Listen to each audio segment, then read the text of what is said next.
We just recently, remembered all the soldiers who died on the D-Day in Europe. Thousands of youngsters were murdered, killed, really, mercilessly murdered in the Second World War. And we just kind of, in a way, paid tribute to all these brave soldiers who gave their lives for the betterment of others. So we agree that these little youngsters, these young people who sacrifice their life for the greater good must be, valued. But my friend, this is the second part of your question.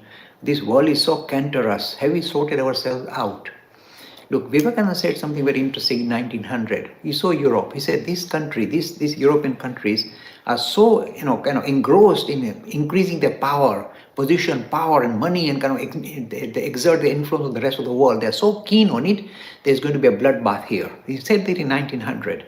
And since then, we saw two world wars, major world wars, where millions of very innocent, very nice youngsters were murdered, mercilessly murdered, without achieving any resolution. So, okay, you say you must stand up against the evil, etc. Fair enough. But really, these world wars were in a way expected because of the tremendously kind of power-hungry individuals or societies or nations which were trying to uproot others and take over the world. And has this stopped? Think about it. Look at the world today.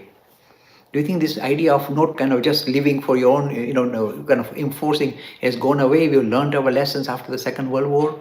No, think about it. Look at the world today. You see again some major superpowers trying to exert their influence on the rest of the world and in a way acting like bullies, big bullies.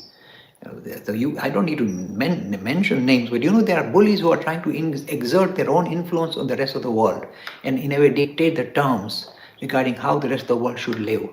This is still visible. So again, I'm saying it's a very sad thing. We have not learned our lessons, even though so many millions of youngsters were sacrificed in the two world wars. We are again kind of embarking on the same journey. So unless this idea of not focusing on a material aspiration, but focusing on a spiritual aspiration, will at least reduce this kind of very strong, macho kind of, influence we see in the world today. And I'm very pleased to see that with Narendra Modi, we might see a different template regarding how we should lead, how a nation should lead. Look, India is the best example of a country that never went out to conquer others or control others. So if this particular philosophy again becomes visible with Narendra Modi and the modern India, the India that is just rising now, then that particular model may become the template for the rest of the countries to adopt. And in that case, automatically we may subdue this kind of very horrendous, influencing that, the kind of dictatorship we see now visible in the world today. This is my hope. But this is a serious issue that we have not really resolved yet. And I'm hoping that India will become the template of how the rest of the countries, the rest of the world should behave. Stop trying to infringe on others, trying to control others, trying to take over others. Don't do that. Let everybody exist peacefully in their own world. This is the teaching of ancient India and the modern India.